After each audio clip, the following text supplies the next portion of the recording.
ఓం నమ శివాయ. ఓం నమో నారాయణాయ.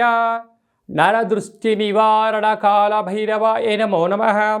ఓం కాళకాలాయ విద్మహే కాళాతీతాయ ధీమహి తన్నో నరదృష్టి నివారణ కాళభైరవ ప్రచోదయాత్.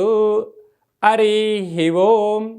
మా ఛానల్కి స్వాగతం. చూస్తున్న వీక్షకులకు ప్రేక్షకులకు ప్రియ కాళభైరవ భగవద్బంధులకి స్వాగతం పలుకుతూ మమ్మల్ని ఎంతగానో ఆదరిస్తూ ఉండబడినటువంటి ప్రియ సోదర సోదరీమణులకు జ్యోతిష్య అభిమానులకు సనాతన ధర్మ సంరక్షకులు అందరికీ కూడా శ్రీ విశ్వావసునామ సంవత్సర చైత్రమాస శుద్ధ బహుళపక్ష ఆదివారం అమావాస్య సందర్భంగా అందరిపైనను ఆ కాళభైరుడి యొక్క కృప కటాక్ష వీక్షణ ఉండాలని కోరుకుందాం. ద్వాదశ రాశుల్లో గ్రహ గమనాన్ని ఒకసారి వీక్షింపచేద్దాం.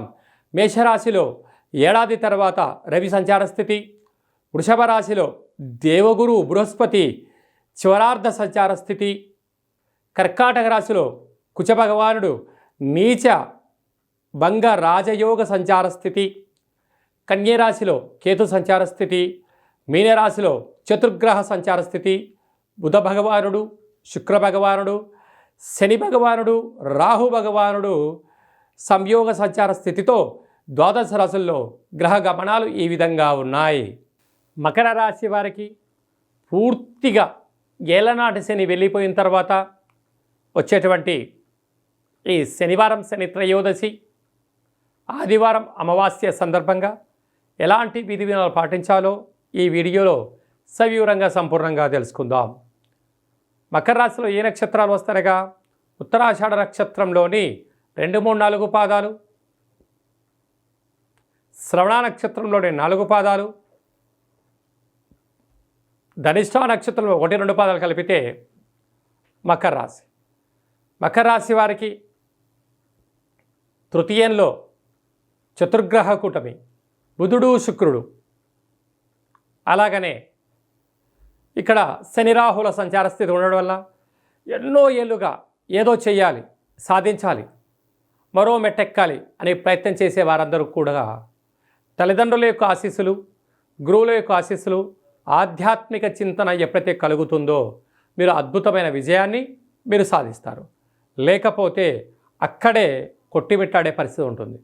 అలాగా ఈ ఉత్తరాషాఢ నక్షత్ర జాతకులు ఒక ఎర్రటి గుమ్మడికాయలో ఎర్రటి కుంకుమను ఆవాలను వేసి దిష్టి తీసి బయట పడేయించుకోవడం వలన రుణరోగ శత్రు సమస్యలు తొలగిపోయి విపరీతమైన వశీకరణ ఆకర్షణ కలుగుతుందని చెప్పి కూడా గమనించాలి.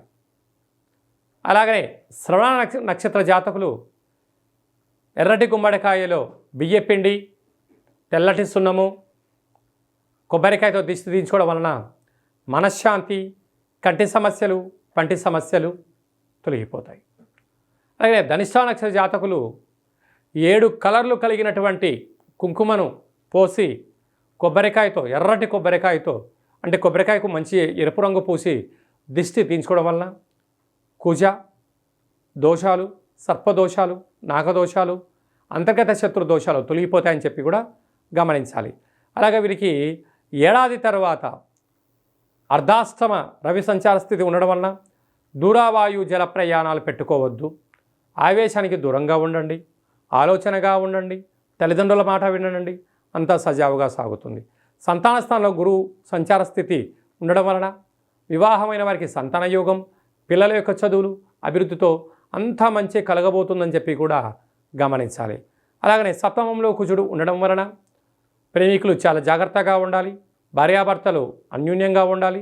ఎవరన్నా ఏదన్నా అన్నట్లయితే కూడా సర్దుకపోయే మనస్తత్వం మీ దగ్గర ఉన్నట్లయితే మకర రాశి వారంతా అదృష్టవంతులు ఎవరు లేరు అని చెప్పి కూడా గమనించాలి.